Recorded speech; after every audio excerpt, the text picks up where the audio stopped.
welcome to the American Scouser podcast. Monday night, we are back in action again.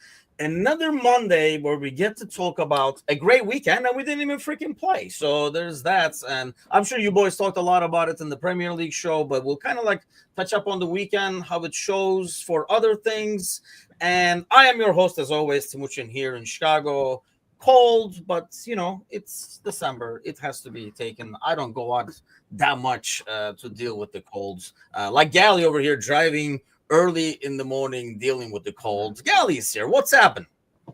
Yes. Driving is what Gally's doing these days. But I will say, I can't remember a weekend where the team didn't play and things went so damn well. Like, I haven't had this much fun watching football in a weekend where this team didn't play. I mean, literally, if it wasn't for those last, 20 minutes of that Spurs-Chelsea match, the whole entire weekend would have went perfect, and it still went just fine, by the way. Yeah, it looked like we could have taken, a month off and see, hey, see if you guys can catch up, and then we'll be back to play kind of thing. How about you there, Bickler? Did you get up, or did you roll the dice for the Saturday game? I mean, I definitely woke up and saw that it was postponed and then promptly fell asleep with no worries because we're a million points clear at the top of the table with a game in hand. So, it's feeling good right now. I'm sure it's going to get dicey down the line. Liverpool likes to make everything in my life interesting. So while it's not interesting, I'm going to enjoy it. Yeah, I mean, Ryan says a great weekend minus waking up early for nothing on Saturday. And I freaking knew this too. But, went to bed earlier. Less kids punished on FIFA online, and then went to bed earlier. But then, woke up. I was, it looked like it was going to be postponed, but you never know. And then, once I wake up and look at the phone with the bright light in my eyes saying, it's postponed, now I'm freaking wide awake. So guess what? I punished more kids probably on a different time zone because it was 6 o'clock in the morning over here. Brian, BJ, Sergi, everybody gather around. And if you're listening to us as a podcast, do hop onto YouTube. You do get to see the ugly mugs. That's the downfall. But aside from that, you get a lot more content that we don't actually publish as podcasts as well. The morning show, the Premier League show, the Premier League panel show, and all that kind of good stuff. But most important of all is trivia. That's what everybody is here for. And honestly, I don't know if you guys knew this. I know you guys are not a big fan, but we all know, right? The fans are a huge fan of it. The regular listeners and people who listen to the show are huge fans of it. But did you guys know that it's actually really, really big everywhere else? Were you guys aware of this? So I don't get out a lot more What's really big everywhere else? The trivia section. Everybody's freaking trivia in general, or the section of this show? No, the trivia parts alone is huge. That's what I was saying. I don't go out. I work from home, so I don't listen to a lot of radio and stuff. But I usually listen to Spotify or watch something or anything. But out and about, I mean, you might have caught this song, Gally, because I was listening to the radio. And then this thing comes on, and I was like, holy cow, I did not realize, we were this big. I'm going to play it on air. I called them to make sure, we are able to play it. But, I mean, this is freaking unreal.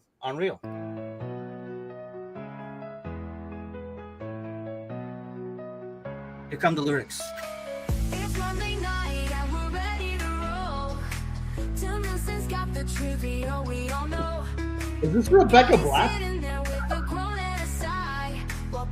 Raising questions he can't deny. Liverpool trivia, oh what a blast.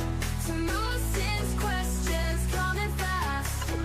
Gally's got a frown, not a fan at all. Big list on the walls, driving off the wall.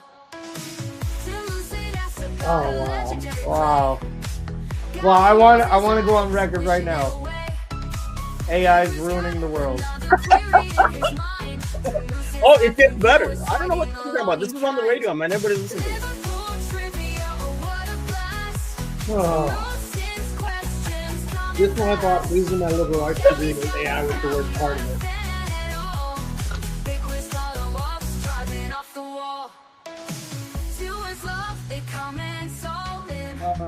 Gally's checking out, he just can't win.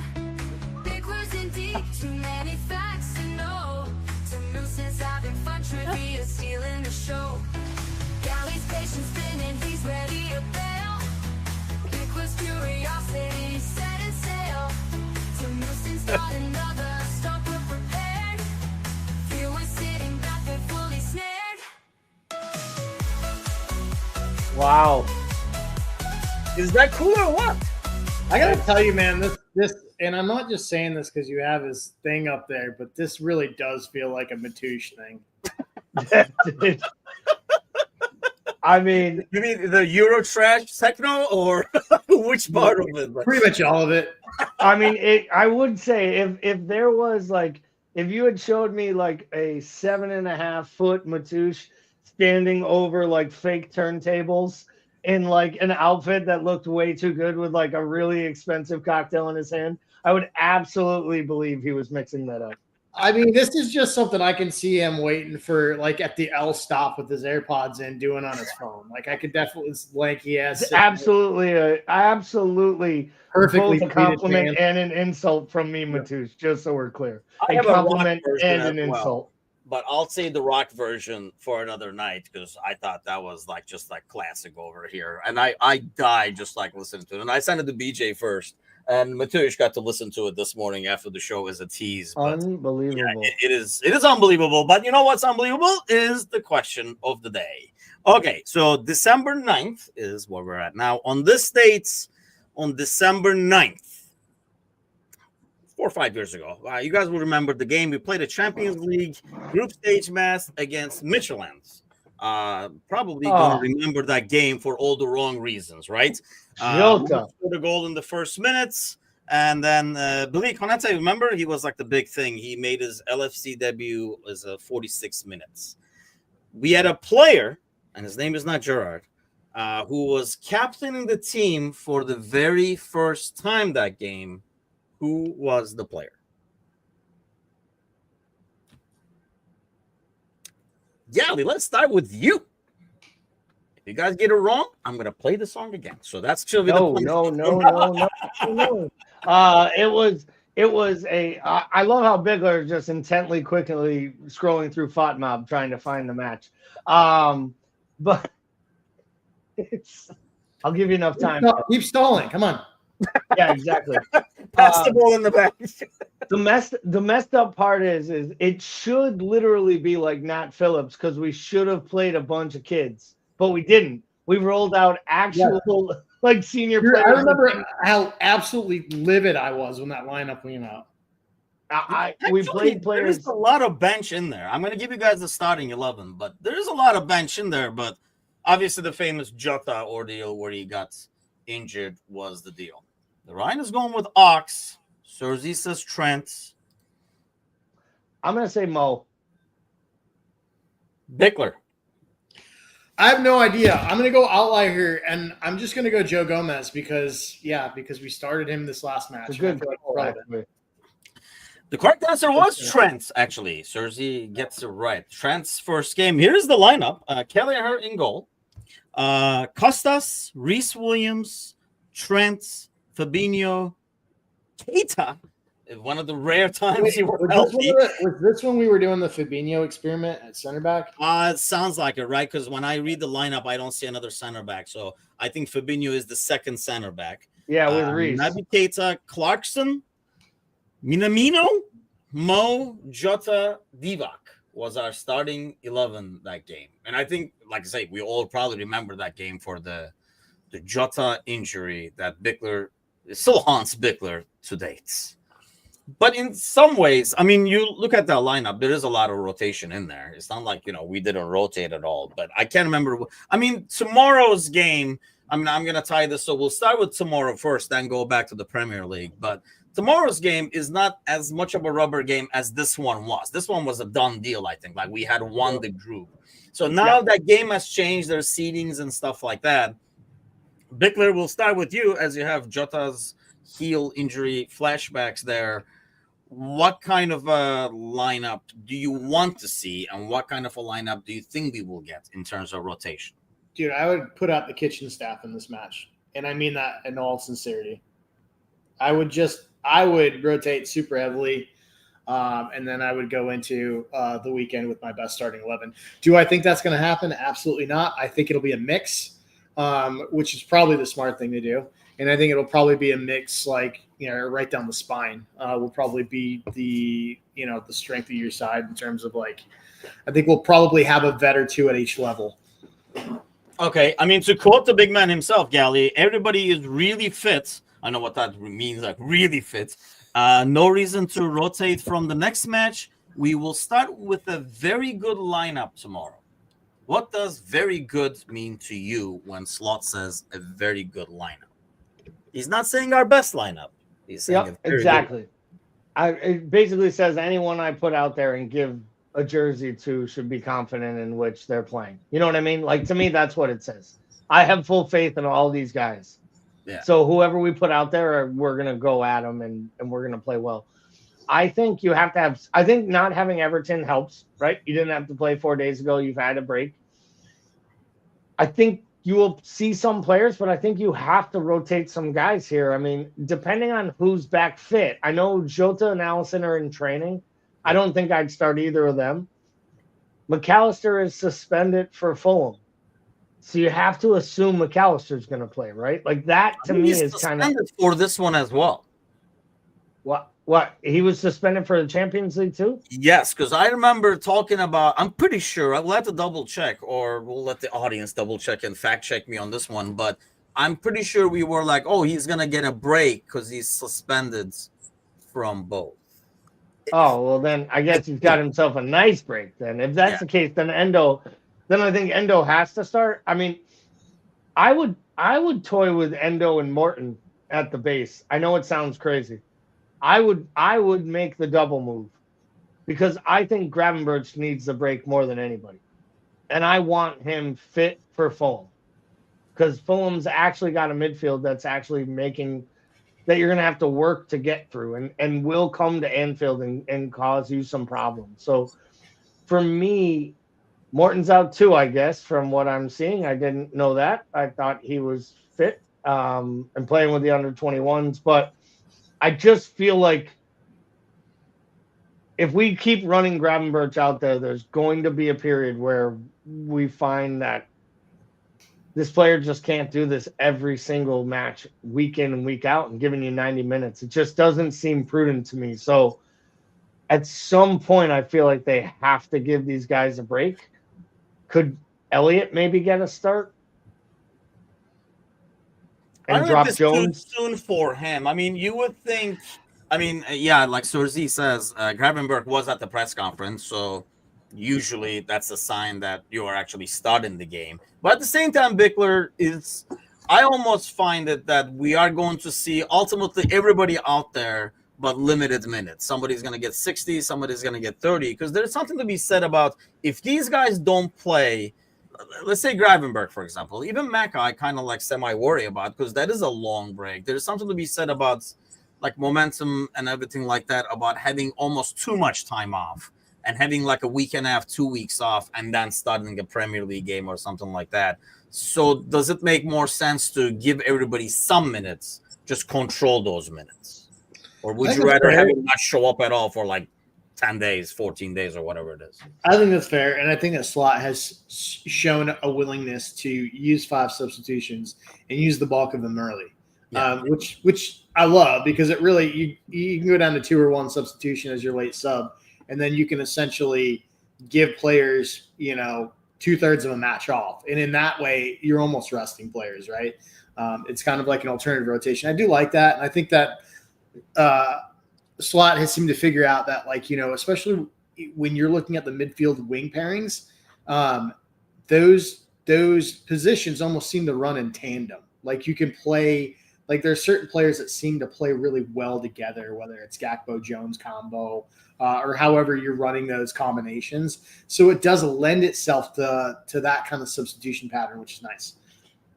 Yeah, I mean, I think normally, you're probably right, Gally. We would say Gravenberch and Mac would be the ones to take the break. Mac is taking the break automatically. We were actually talking about, like last week, he gets back-to-back games. He'll be rested for like Fulham kind of a thing. Now he's going to be And I don't think, I mean, maybe you tried him out there for 30 minutes or something like that, because the next game after that is Southampton, I believe.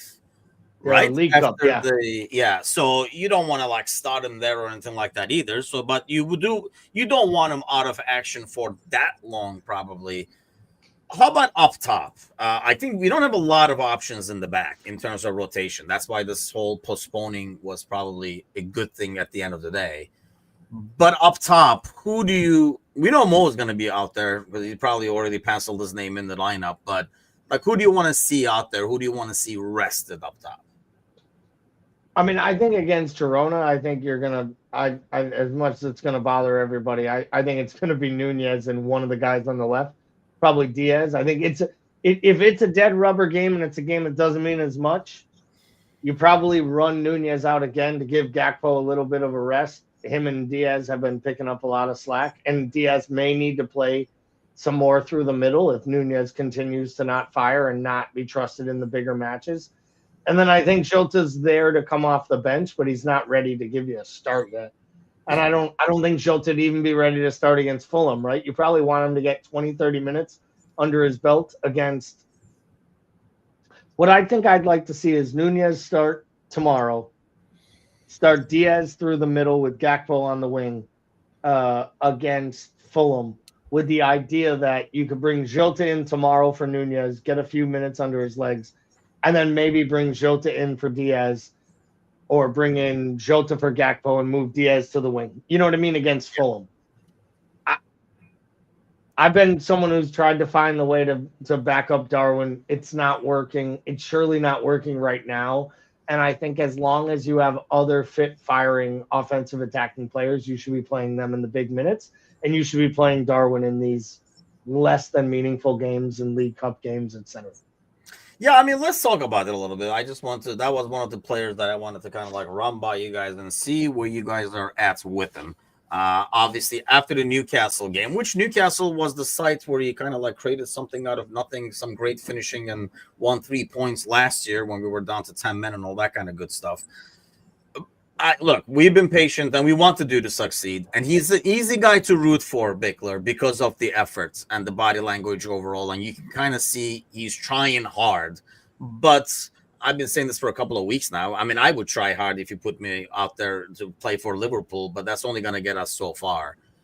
He came in, we said language barrier, new player, new league.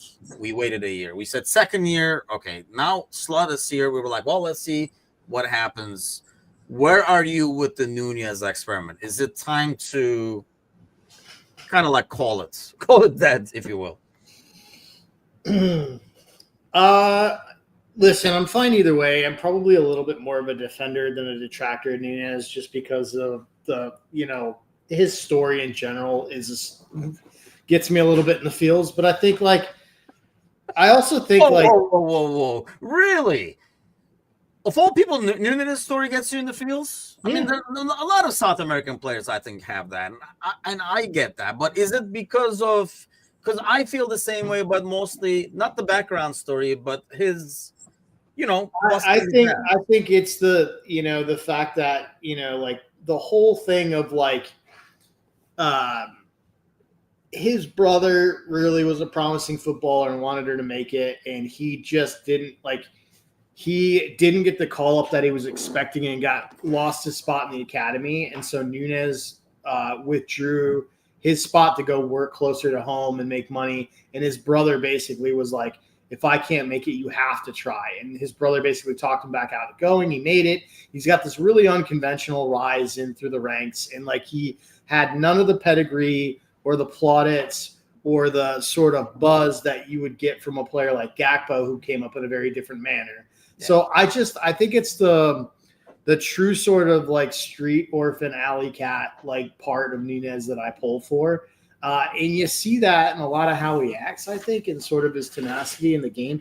I like him. I just my thing about Nunez is that he's so unconventional in the way that he plays.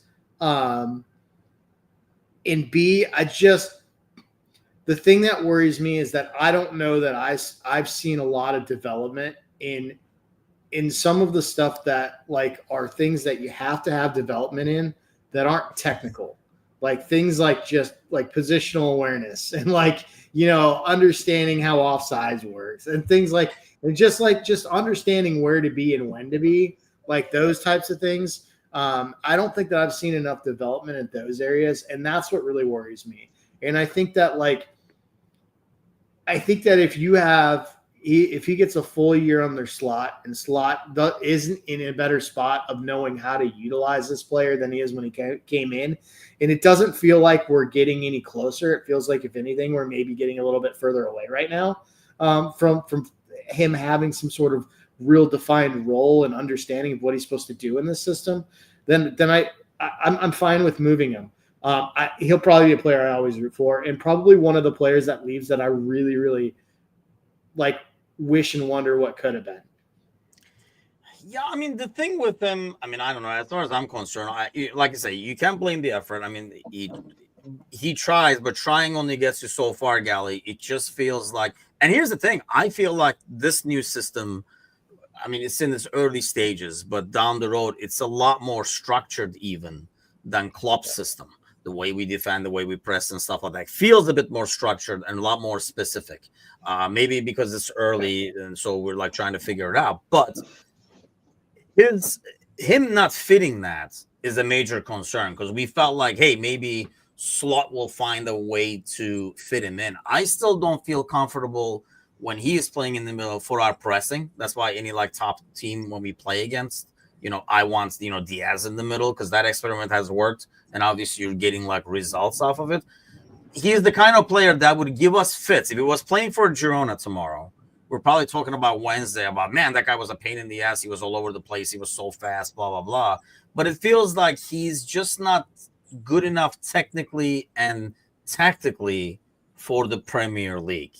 Where are you at with it? I mean, is it too early to call? No, I don't think it's too early. I don't think you have to. I don't think we've completely written the player off yet, because I'm still not sure that they'll sell him at the end of the season, because unless they re-sign all these players and it's a luxury to move him on and replace him. Like, once you sell him, you have to replace him. Yeah. It's not like you have another replacement in the squad. So you're going to have to sell him. Let's be real. You're going to sell him at a loss, or you're going to loan him with some obligation to buy, hope he catches fire somewhere and you get a big fee for him. Like, none of these things are good. None of these things are a good end product for the club. And I think that's why they're trying so hard to make it work. Where I agree with you is I don't think at this age you figure out how to become a technical footballer, to your point, that's going to play in a more structured system. I think he could use playing in a little bit more of like a middle table Route 1 style. Like, I think the guy might score 25 Premier League goals if he played at Burnley and they played it over the top all day to him. Like, I hate saying it like that. Like, if they just probably played it long, West Ham. No, West Ham. I think he could go to West Ham and maybe be a Premier League striker. Where I really think he will succeed is I think you could sell him to Napoli, and I think he could go win the Golden Boot in Italy. Yeah. Like, I think the game's slow enough there. His size, I think he could dominate. And I think playing for a nutbag like Antonio Conte might get the most out of him, because you'd have two people with equal energy yelling at each other all over the pitch. And I just think there are places like that. I think Torino. I think there's other clubs in Italy that he could fit in at. I think he could go to Lazio and he'd have the ultras and those crazy racists throwing their, banana peels. They would love yelling his name. I hate saying it like that. They'd love his craziness. Yeah. I just don't know that his skill sets meet what it takes to be a top level striker in the Premier League. Because I think in the Premier League, you need physical skills, but you need it up here more than anything to combat the defenders, the physicality, the crazy, arrogant refs. I don't think he has the temperament to succeed in England with the media, with management, with the supporters. I felt like he's an easy guy to root for. So I think any team he goes to, because as fans, you want to see effort, and he gives you that effort like 24/7. He gives you the aggression, he gives you the effort. So I think he'll be a fan favorite wherever he goes. I mean, let's face it, anybody else with his performances and some of the misses and stuff like that would still not be really getting the crowd going, Nunez, if it wasn't for his attitude and everything else he does, off the ball and stuff. But the temperament thing, I do agree with to a certain extent. I feel like that is something that can get better over time. I mean, this is a league that Diego Costa did pretty darn good at. So, I mean, he can survive with that temperament and kind of like learn as he matures. And I think he has players around him who can kind of guide him in that, and Mo and stuff like that. And Mo was talking about just this week that he likes playing with him and stuff like that. Why do you think, by the way, Bickler, Mo likes playing with him? Is it because he makes those runs to clear space for Mo, or like give an option to Mo? Like, what is it you think that Mo likes playing with him and goes out of his way to actually say that? Probably was an answer to a direct question, but still. I mean, I definitely think there's like I think there's just a sort of an unspoken chemistry and connection there that probably comes from training. But I think a lot of it has to do with the fact that, like, I think Darwin is a better facilitator than a lot of people give him credit for. I think he actually is pretty good at looking for passes in space in terms of giving it out, not just getting it. I definitely think it's an effort thing. I mean, he definitely works hard. I don't know how Mo does it with Soboslai behind him and Darwin to his left, because that just seems insane. But it is working. It'd be interesting to dig into that if you were to give Mo a truth serum to see what he'd say, because there does seem to be like a genuine interest between those two players in a very like unconventional way. Why do you think, Gally? Is it just the space he creates, or kind of like they've had a lot of assists for each other, and Nunez does pass it to Mo if he sees Mo. Is that why Mo is like, I really like him, he passes to me whenever he sees me halfway open? I mean, in the quote, he did say, if I told you my favorite teammate ever, it is clearly Bobby Firmino. Yeah. But if my favorite teammate now, it's Darwin Nunez. And then the next sentence was, he reminds me a lot of Bobby for the movement that he makes and the places he gives me the ball. And I think that's to Paul's point. I think Gakpo loves himself a shot on goal. And I like that about him, by the way. Yeah. He's aggressive. He cuts in on his right foot. He takes a shot. We all know Diaz, good and bad, likes himself a shot every once in a while, whether warranted or not, right? And I think Nunez, in some way to his detriment, doesn't shoot enough. And that's why we get mad at him. And I think we like that about Bobby. Like, Bobby didn't shoot. He'd have a shot on goal, and he'd set someone else up, and we'd be like, but that's Bobby. That's perfect. Yeah.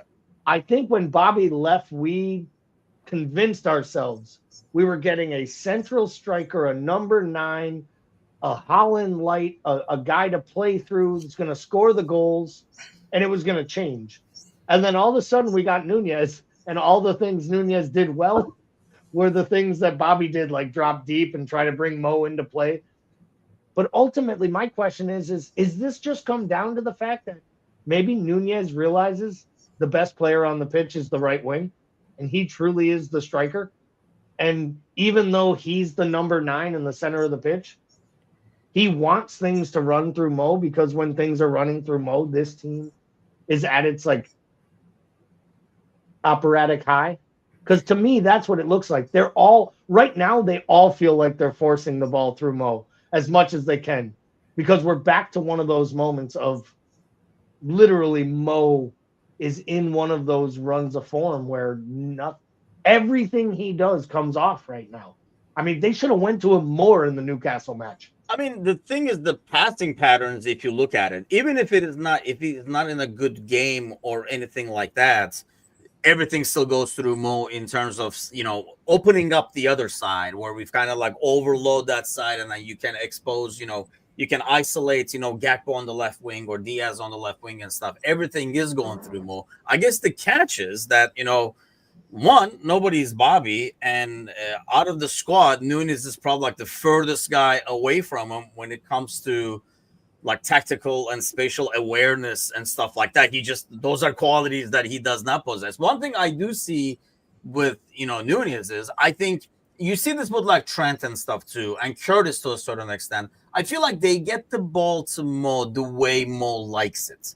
And when Mo, Mo can act on it as opposed to like jamming it in there or something like that. You know what I mean? When they see Mo open, they send it that way and let him do his thing. And they make the movement to either, that Mo can cut in or play it back to him or whatever. But I mean, LFC Live Net says maybe we should stop making excuses for Nunez. And I think, honestly, to a certain extent, Bickler, that's what it kind of is becoming at one point. Because let's face it, if we were looking at it objective, if Nunez was on another team, we would not be still holding hope. We see the effort and we still say, oh, there's like a player in there and stuff like that. But I mean, I look at some of the other strikers in the league and how we evaluate them after like watching them, the misses and stuff. And more than the misses, I honestly, every striker is going to miss. Haaland misses. I mean, there's a lot of, good strikers that miss. I'm okay with that. Fucking Mo misses. But it's everything else. Because like going back to Haaland, for example, you better score some if you're not contributing to anything else. And I think that's the thing with Nunez. If it was like Bobby and creating and being a facilitator, then you're like, you know what? That's fine. You don't have to score as much because you're doing this. Do you think we're kind of like at this point, Bickler, almost like making excuses for him? And maybe some of us are like myself, and I think that's because of what Gally said. Like, we're not in a position where you're just gonna necessarily turn him out without an answer. Like, like for me, it's like you didn't eat it on a stock until you sell it, right?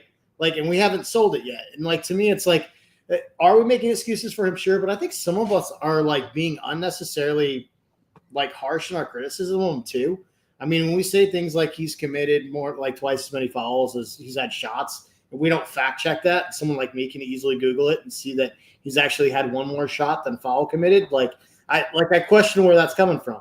Like, especially if you're going to say Jota is twice a threat. Guess what? Jota's not twice a threat when he's fucking injured, which he is all the time.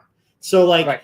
I think we just have to, I think we can be fair in evaluating him. And I think maybe I'm too soft on him at times, but I also think sometimes we're too harsh on him. And, he's not a dead stock until we've sold him. And I think we just need to look here and see what he can. My thing is I worry about his development in terms of, the fact that I haven't seen enough improvement in some of the things that you have to do as a football that are intelligence related. And I don't want to call them stupid, but I worry about that, especially in the technical system. So I think we'll go and see. I think at the end of the day, I think Gally's right. I think he's going to end up being a player that looks like a player that goes in and is just elite in a league like Serie A. I really could. The Napoli shot's spot on. I think it's probably that Edison Cavani thing that I have in the back of my head, but it just makes sense. And I'd like to see him do better here. I think he's a super likable dude, but I think at the end of the day, he probably fits another league better. I mean, Ryan says, and I do agree with this. I mean, he has done a lot better. I mean, we joked about it a lot last year. He has done a lot better of not being off, but that almost has come at the expense of him making less runs. Or I almost feel like there are a lot of times, if you watch, because of the way we play, we don't roll the dice with those long balls, over the top balls as much as we used to.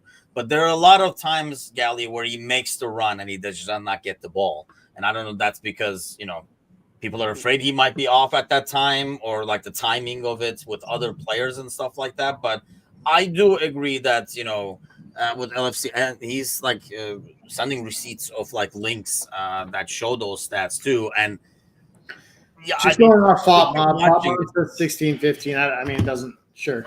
I don't know. Go ahead. I mean, my thing is, I just don't see it changing enough, Gally, where I'm like, it's coming, it's brewing, it's almost there. It's so inconsistent still. Sometimes you see him do something, you're like, man, what a finish. He knows how to hit the ball, where to hit the ball. He's a finisher. And then you see something, you're like, what is this? It makes no sense. And I'm not talking about misses. I'm just talking about how he approaches things.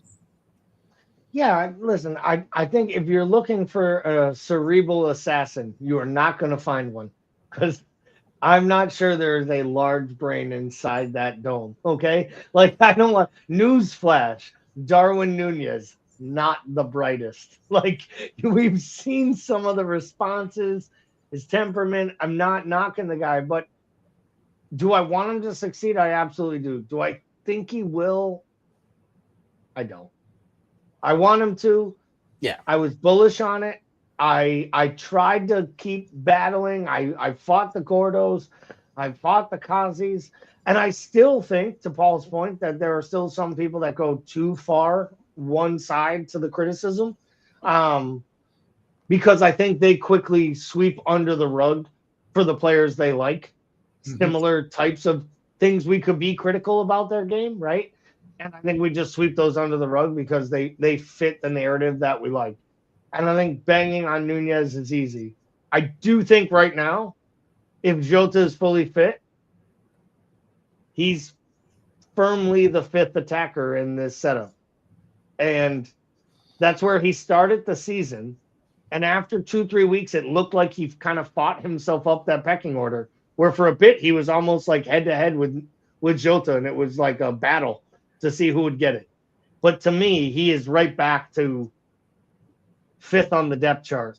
And if you start the season fifth and you work your way up and you get yourself back to fifth before December, you've probably found your way in favor and out of favor with the manager. So to Paul's point, it's making me believe more and more that by the end of the year, he'll still be fifth or sixth on this depth chart.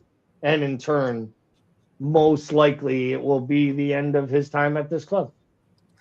I think, we talked about this too. Like, I mean, obviously Jota's injury history doesn't help his cause, but when he went down, we felt like, okay, this is his chance to kind of push Jota to that fifth spot, right? If he came in and could do what Jota brings and the finishing, then he could have pushed Jota down there because, hey, man, yeah, you get to 20 minutes, you get to 30 minutes because you're not as reliable kind of thing. But he has not. Left says, this time last season, I would defend Nunez, had hope. But this is his third season, same issues. He's a big problem. And I think, I don't know if he's the big problem. I understand what he's saying, though, because I'm pretty much on the same boat where, the first year we were like, it's too early. The second year we were like, what is going on? But it was Klopp's last year and stuff. Slot comes in, new guy, new system. Maybe things will change. But there is a such thing. I agree with what Bickler is saying and you, Gally. Like, some of the criticism is over the top. He's not shit and stuff like that. No. There is the world where you can be very good, but just not good enough to be a Liverpool player. You can be very good, but just not good enough to be successful in the Premier League. Let's think his contract happened at the same time that the big signing of the summer for Arsenal happened. The signing of the summer was Jesus from City to Arsenal. And let's just be thankful Jesus has 8 shots this year and 0 goals. So let's be thankful we didn't get the signing. I would find it very, very difficult to. Oh, you would have just stopped. You would have just stopped rooting. I think you'd start rooting for Galatasaray before you rooted for Jesus at Liverpool. Yeah, Jesus' whiny face, I just cannot get behind. I'm sorry. I might have to take a season off or something like that. But yeah, I mean, here's the thing. He's a lot easier guy to root for because of his effort and stuff. Ryan says, honestly, his stupid yellow cards piss me off. That goes back to what you were talking about, Gally, in terms of like how he overreacts and stuff like that. You gotta kind of, that will come with time, I think. Like as you mature, as you get older, you kind of like know when to get your yellows and stuff like that and control your emotions a little bit. And part of it, let's face it, is probably because lack of production. If you're already on 2 goals, if you have a brace, a foul not getting called is not getting under your skin. You just laugh it off and move on. But when you're frustrated already, obviously those become a bigger issue. But another player I wanted to ask you guys with is, obviously we didn't have the Everton game. I figured we would talk a lot about the Merseyside derby, but the Newcastle game, obviously the talking point at the end was Kelleher. And we had a huge discussion on our Discord channel. And if you're not on our Discord channel, you should be, just to get involved in things like that. But Bickler, where are you at with the goalie situation? With Ali coming back, but often injured. With Kelleher having a great performance and having a blunder that every goalie can ultimately have, but he is still no Ali. And then Mamardashvili, the guy who's already signed, and the future it's looking like. Is it not? I don't know. I feel like in some weird I feel like we're doing the opposite with Keller right now than we did with Darwin, where we're convinced he's like this elite top 10 keeper in the world and should just be the answer behind Ali. I don't know. I think where do I fall on this? I think there's got to be a natural succession plan for Alisson, considering the fact that he can't stay healthy.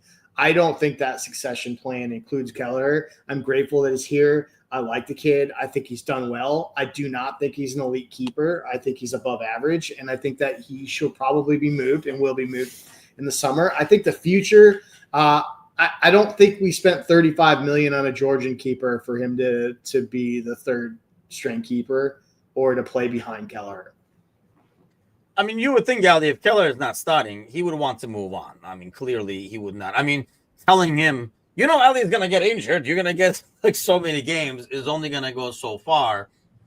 And aside from, unless you're really watching La Liga all the time, our experience with Mamardashvili is mostly on the Euros and national games and stuff like that, and what we know from the scouting report and all that. So we do have a bias. A lot of fans have a bias on Keller being better because we do see him, and he has played extremely well.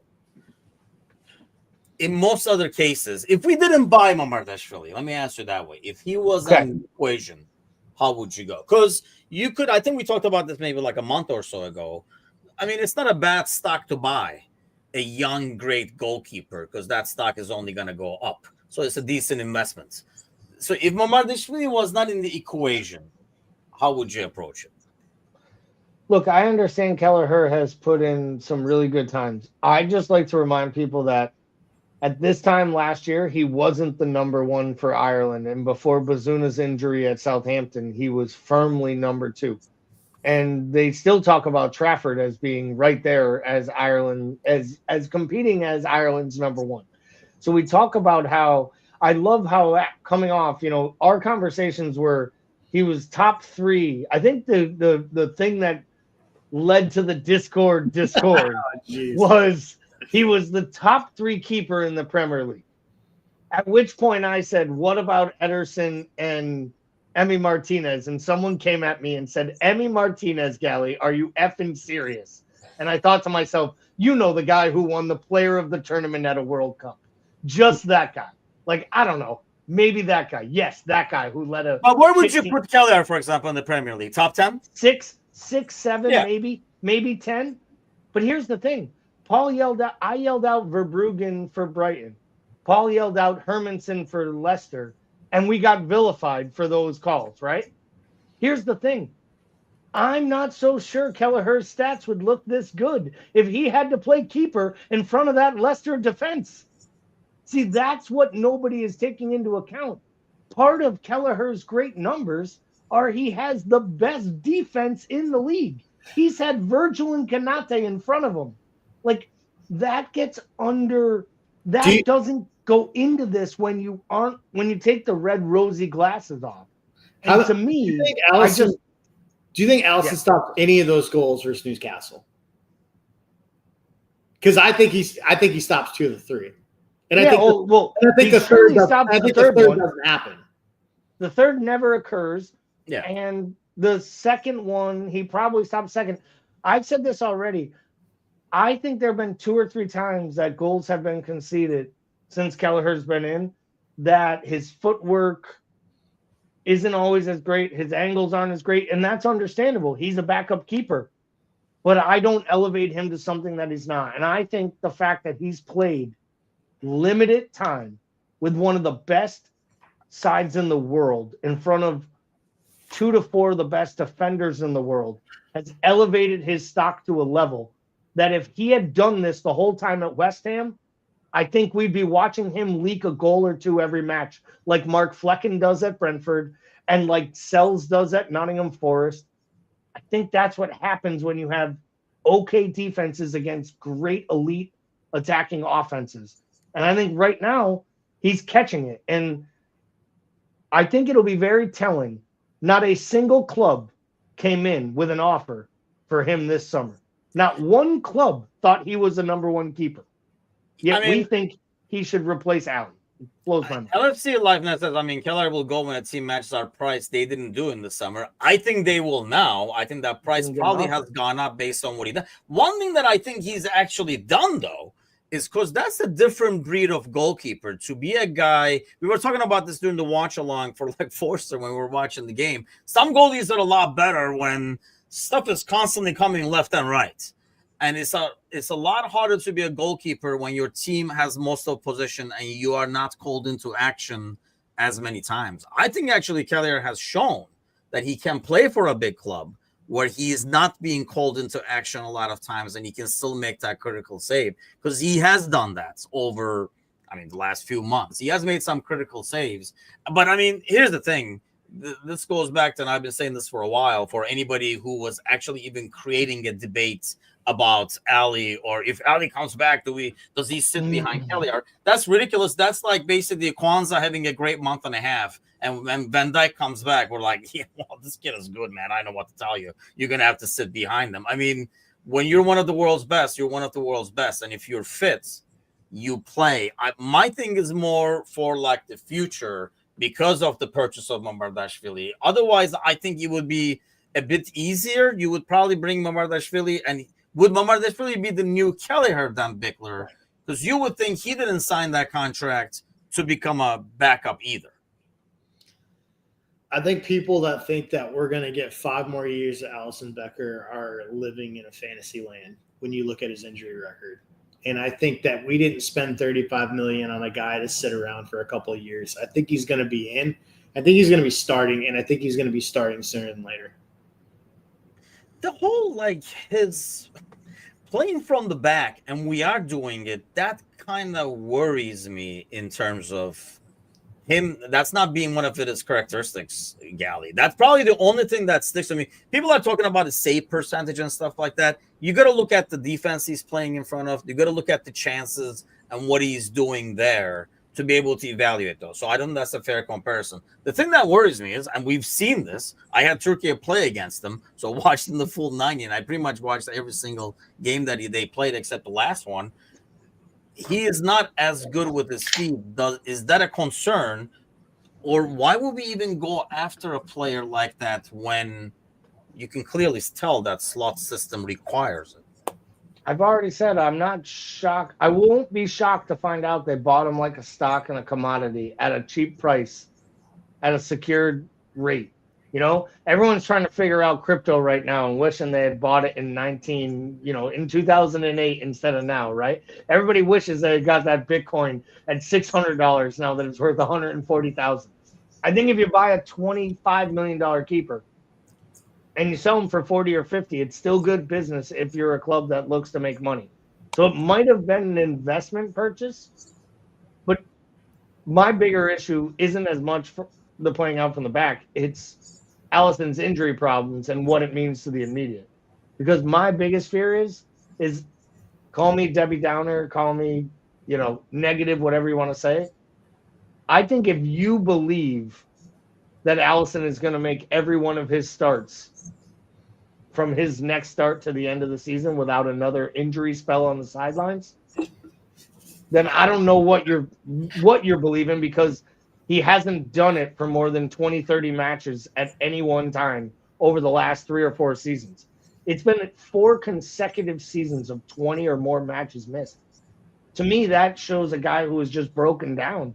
And I don't think you can rely on it anymore. So whether it's Mamardashvili or whether it's Kelleher or whether it's another keeper, there needs to be a plan for the long-term succession at this club, because unfortunately we have the best goalkeeper in the world, but it doesn't do you any good if his great-looking beard is sitting on the sideline. Yeah, it's not his age. Like I said, he'll play. The goalies play till late 30s. I'm not worried about his age at all. His age says 4 to 5 years. The thing that doesn't say 4 to 5 years is injury. It's his hamstring. Yeah, his hamstring doesn't. His hamstring is 60 years old, and that's I think that outside kick. There. Yeah, his hamstring is basically kind of like my hamstring at this point. So I think that's like the problem there. You can't rely on him. when we signed Mamardashvili, I really took that as, and I've said this before on air, that when City got Ederson offers and Saudis were like kind of like, like circling the wagons and like thinking of making offers and stuff, we were worried, or we wanted to be ready when that happens for Ali, because they might come in for Ali and give 50, 60 or something like that. I guess the question then is, would you take that? Because you probably would, right? Because of what you have waiting and what you invested in. But are we comfortable with a lineup where it's Kelleher and somebody else, or Mamardashvili and somebody else as their backup? Because we don't know if Kelleher can go a full season either, and we don't know if Mamardashvili can go a full season either. We haven't had these guys, and we haven't called on these guys to be able to do that. FC like this says, I think the injury thing is over, but I don't think so. I mean, you look at how many games he's missed. The reason we have such a strong opinion, you don't have a lot of teams have really strong opinions on their backup goalies. The only reason we get to see him a lot, because it's not like he comes, like the goalie comes off the bench for 20 minutes. He's like, he's great when he comes in. You never see the guy. You would just see him on the League Cups. We get to see a lot of them. Steve says, take the money and run. But Bickler, real quick, before we wrap this conversation up about Kelleher, would you be comfortable with a lineup next season? Let's say we get 50, whatever, for Ali, like the Saudis come in for him. We say, okay. Are you comfortable with a Kelleher and a backup, a Jarosh or something, or Mamardashvili as Jarosh? Would you want to go into a season like that? Or which one would you prefer to go into a season with? So are you asking me if I'd feel comfortable going with Kelleher as a starting keeper next year? And basically a backup that you're not going to know. Because I don't think either one of them, Kelleher or Mamardashvili, are going to be like, yes, we'll compete. I mean, not really, because of what's not, and it's not because of Kelleher, it's because of what's behind Kelleher. I think I'm relatively comfortable. I'm not comfortable with that depth. I'm comfortable with just about anybody behind the sticks with the way that this system is set up in that back four right now. I think I'd be more worried about had we made any upgrades at fullback. I think that's probably where I'm going. But like that system, and as dominant as we've been defensively, I'd feel pretty good with you back there, to be honest. Really? Yeah. I'll start working out. How about you, Gally? I think I'd be comfortable. I don't love the idea of it. I won't lie. I like the idea of Allison back there. Like, I like that consistency. I like the strength of it. I just have a feeling that this club usually, especially with Edwards and these guys, what they proved in the past is they usually make moves a year or two ahead. That's like their MO. They try to get ahead of the cycle of players. They buy a player with the idea of the replacement coming through. And I think that's what this was. Like, I think this was a preemptive buy in case a bid comes in for Allison. Worst case, they play Allison next year, and maybe Mamardashvili is the backup, and you sell Kelleher and you recoup a fee and you give him a year to bet in. I don't think there is a world where Mamardashvili is back on loan next year, like somebody said in the chat. Like, either he's sold for a profit and they decide it's not for them, or he's here next year, either as the number 2 or playing to compete as the number 1. Doesn't make any sense to loan a player for 2 straight seasons and continue to pay 2 different keepers, especially if you're not going to commit to Kelleher long term. If he's not your guy, sell him and get some money. I wonder, though, like, if you got a better situation for them to be a goalie, they'd be tempted for it. Like, just be like, please hold, and then be like, please stay on hold, and then, send them somewhere else again to another team where, really, obviously, if they spend that much on him, let's face it, they've seen something that they really like. They will not just go in for him just for that. But real quick, I want to ask, you guys know how much I love the contract conversation, but really, really quick here. That's why we allotted so much time to it, listeners. We got to get a song for this part.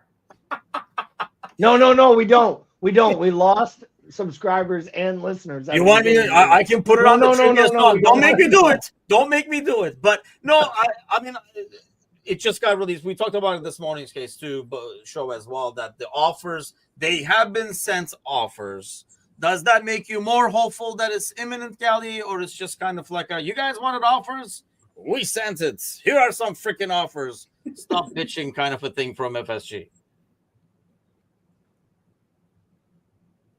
Yeah, I think there's a little bit of that. I also think that there was a lot of smoke before all three got offers. We said this was happening. They've been talking to Mo. They weren't going to give Virgil an offer in writing until Mo had something in front of him to either kind of gnash his teeth into. Because all of these trickle down. Mo's number dictates what they offer Virgil and what Virgil is willing to ask for. If he knows Mo's signing for 350, Virgil isn't like, I need 375. They're like, go fuck yourself. You're not Mo Salah. Like I think this is that hierarchy. So I think Mo gets done, 2-year deal, similar wages, maybe big bonuses, high sign-on. Virgil gets a 3-year deal. And then I've said it all along. I think Trent is touch and go based on how much Trent wants to stay. If Trent wants to be here, he'll still be here at the end of January. But I don't believe this club is bending over backwards to sign Trent Alexander-Arnold to a watershed right back contract. I think he has to fall in line with what the club is willing to do at this age, with the idea that there's a bigger contract for you coming. Like, but you're going to have to earn that one on the next one. You're not getting the 400K. You know, we're not Man United. We ain't stupid. We ain't giving you Mason Mount. I honestly think because 350K a week. Maybe even what's club system, the value in terms of like, you know, how much it's worth it to you would be more. I honestly look at how we're playing, and unless it's changed over summer when he has more time to implement things, I just don't see why we would pay as much, even down the road, to a right back or left back, because it doesn't feel like a position of as much importance as it was in the past. How about you, Bigler? How hopeful does that make you, or is it just kind of like a? I kind of like the fact that, and this is what I was saying this morning, when this rumor came out, you didn't just get a tweet from like Mo's agent with a smiley face or something like that, laughing it off. It was no response, which kind of like tells me that it is negotiations happening and actually things are positive. There wasn't like a negative reaction coming out of it. Like you called it an offer kind of a thing. Yeah, I don't think it did really anything for me, but sort of confirmed what I always thought was happening, was that we've probably been talking anyway. Like I agree with just about, I don't have a lot to add to Galley's thing. And I think Trent's contract is probably dicier than most, because when I think of that, I think of those three players, who is most likely to want more than they're worth? And if I look at those three contracts, what is the one that we're likely to undervalue on paper versus the rest? And it's Trent's. So like those two indicators kind of collide in the middle, and then make it really like an interesting thing where I think if he stays, it's really because he's going to have to make some pretty serious concessions in terms of what he legitimately is worth in this system. And I think Galley is right in the sense that, I mean, I think Galley, yeah, if Van Dijk and Mo sign, does that put Trent even in a tougher situation of leaving things as they are good? Because, you know, we talked about, you know, maybe Trent and Mo did not want to sign. They wanted to see how things are going is very clear right now. So at this stage, as of now, let's say, but this is when they're doing the contract negotiations, so they're going to go off of that.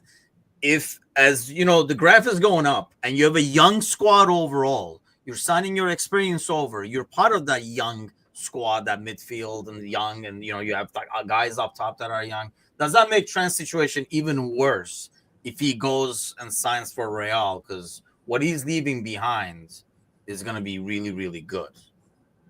Yeah, I think it actually makes it even harder. I think if those two players sign, especially this season, like those two are done by like mid-December, early January, and Trent's just kind of hanging on there in January, and every week is a new story. Is he signing the pre-contract? Is he negotiating with clubs? Is he talking to the club?